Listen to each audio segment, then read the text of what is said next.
Hi friends, అందరూ ఎలా ఉన్నారు? అందరూ బాగుండాలని కోరుకుంటున్నాను. ఫస్ట్ అయితే ఈ వీడియోకి ఒక లైక్ కొట్టండి. మరిన్ని వీడియోస్ కోసం మన ఛానల్ ని సబ్స్క్రైబ్ చేయండి. కథ పేరు మాయమైపోయిన మేడ. ఇక రాత్రి వేళ ఆకాశం నల్లటి మేఘాలతో కప్పబడి ఉంది. చీకటి తెలుగు వెలికి నిండి ఉంది. ఆ ఊర్లో ఉన్నంత కాలం ఎవరు ఆ పాత మేడ దగ్గరికి వెళ్లి ధైర్యం చేయలేదు.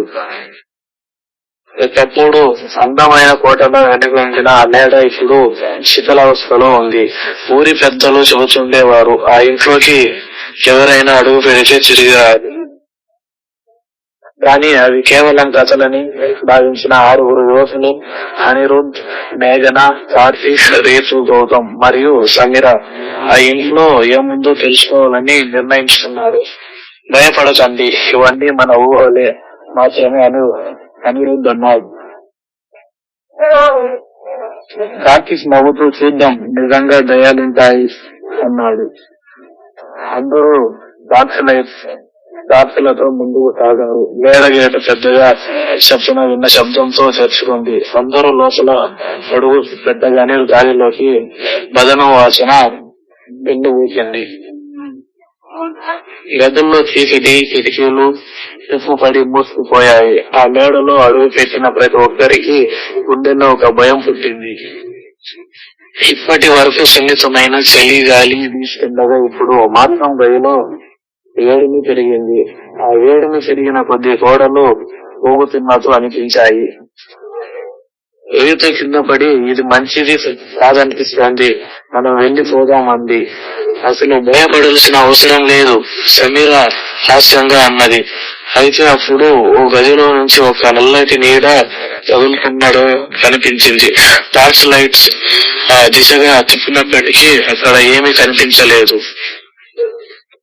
అందరూ ఒకరినొకరు చూసుకున్నారు. గౌతమ్ ముందుకు వెళ్లి గదిలోకి తొంగి చూశాడు.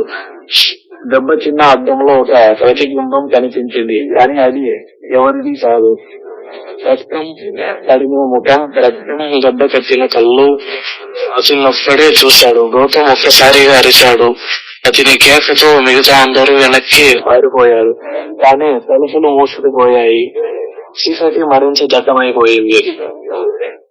ఇక్కడ నుండి బయటపడాలి, మేఘన భయంతో అంది. ఇంతలో ఆ నీడ కదులుతూ మరింత దగ్గరికి వచ్చింది. అందరూ గుండెల్లో మంటూ వెనకసి తగ్గారు. అప్పుడు ఒక్కసారిగా మేడ అంతా మౌనంగా మారిపోయింది. చలిగాలి మళ్లీ వీచింది, కానీ ఆ నీడ అటువైపు ముందుకు వచ్చింది. ఆ నీడ మెల్లగా వారి వైపు కదులుతున్నప్పుడు గదిలోని ఉష్ణోగ్రత ఒక్కసారిగా తగ్గిపోయింది. చలిగాలి వీచిన వారి శరీరాలపై చీకటి చేతుల్లా తాకినంత పనిచేసింది. గౌతమ్ ఇంకా విరుచుకుపడి ఊపిరి కదలించుకునే లోపే సమీర టార్చ్ ను ఆ నీడపై పడేలా ఉంచింది. కానీ టార్చ్ కాంతిలో ఏమీ కనిపించలేదు.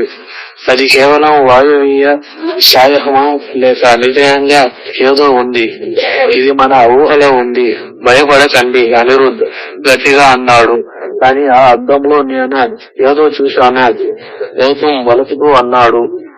ఇప్పటికే అందరూ హృదయాలు వేగంగా పొందుతున్నాయి.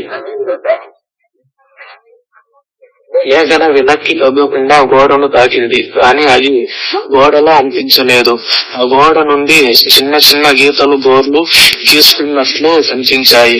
మేఘన ఒక్కసారిగా వెనక్కిపోయేలోపే ఒక వ్యక్తిని శ్వాస ఆమె మేడ వెనుకకి తాకినట్లు అనిపించింది. ఏదో ఉంది, ఆమె భయంతో అరవబోయింది. అందరూ ఒక్కసారిగా ఆ గోడ వైపు తిరిగి చూసింది. ఆ గోడపై బూడిద రంగులు రాసిన కొన్ని ఎలుపులు మెరుస్తూ కనిపించాయి. నవ్వు లోపలికొచ్చావు. ఇక తిరిగి వెళ్ళేలేపు వారందరూ ఒక్కసారిగా వెనక్కి తగ్గారు. కానీ వారి వెనుక తలుపులు మాయమైపోయాయి.